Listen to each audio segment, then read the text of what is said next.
maka yang diinfus melewati nutrisi-nutrisi yang ada di dalam cairan yang diberikan kepada pasien. Maka saya berpikir juga demikian, tumbuhan sawit adalah salah satu makhluk hidup. Jadi kalau dia langsung ke batangnya, berarti dia tidak lagi melewati fotosintesis dan tidak sama dengan pupuk-pupuk yang lain seperti butiran yang kita tabur sekitar 1 meter jauhnya dari pohon, tetapi pada saat dia mencapai batang dia akan banyak mengalami halangan karena dia harus membentuk pasca dulu, kemudian cairan dulu, kemudian diserap lagi oleh serabut-serabut akar, kemudian barulah dia ke batang. Itu pun pasti akan membutuhkan waktu-waktu sekitar seminggu ataupun 1 bulan.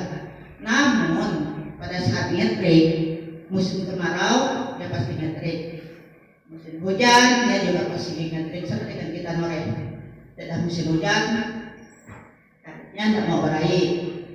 Kalau musim kemarau cepat kering, tidak mungkin kita noreh mau jam 2 malam, susah. Di sini juga sawit demikian. Jadi untuk pupuk padan ini memang paling tepat menurut saya, karena sekarang memang saya kebetulan sudah menggunakannya dan mudah-mudahan ke depan seperti namanya dan akan berlimpah hasilnya. Baik, terima kasih. Ya udah 3 meter, ada yang 2 meter setengah. Sudah standar. Yang menjadi masalahnya kita kan 4 bulan sekali ceritanya. Ya. 4 bulan sekali udah 2 kali panen, untuk kedua kalinya itu udah begini. Mana kita mau berutang, mana orang mau ngutangi kita, kecuali lah kita disuruh kayak punya Asan Metro itu, dia punya CP, boleh kita ngambil pupuknya, kita disuruh ngutang dulu ke Mandiri, mereka kerjasama. Di Mandiri misalnya kita ngutang 20 juta lebih, dia bisa belikan pupuk buat kita dan kita nyicilnya di Mandiri. Saya nggak mau utang tetap kita bayar. Nah di situ, nah kemudian bawa pupuknya lagi. Pupuk itu 1 karung 50. Kalau sempat 30 karung berapa? Jadi 50 kali 3 udah 1/500 Pak ya. Kira-kira gitu. Nah, saya nggak mungkin 1 kali, kadang-kadang 3 kali bawa. Nah kemudian pupuknya juga aplikasinya saya kan pakai pupuk tunggal, bukan pupuk NPK. Jadi pupuk KCL-nya sendiri, kemudian pupuk ureanya sendiri, pupuk TSP-nya sendiri. 1 pupuk urea jadi 1 berbanding 1 setengah. Pupuk ureanya sekarang, pupuk KCL sekarang, TSP-nya 1 setengah. Itu dicampur sampai semuanya tercampur, barulah disedot tiap-tiap pohon itu 2,5 kilo. Namun di situ ada masalah. Kadang kalau udah ngetrik dari 4 bulan ini tadi, antara 4 bulan ini dari 8 ton kadang-kadang 6 ton, jadi 2 ton itu sudah terbuang.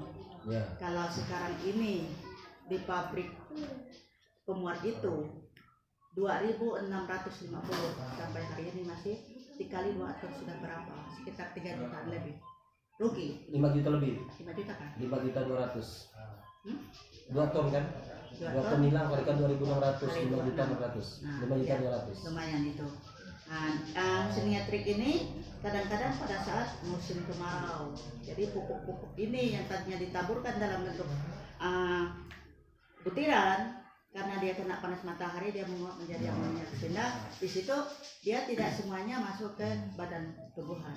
Kedua lagi pada saat hujan kita juga kecewa karena dia mempunyai ringan ya. Pupuk ini kan ini mudah terbawa air.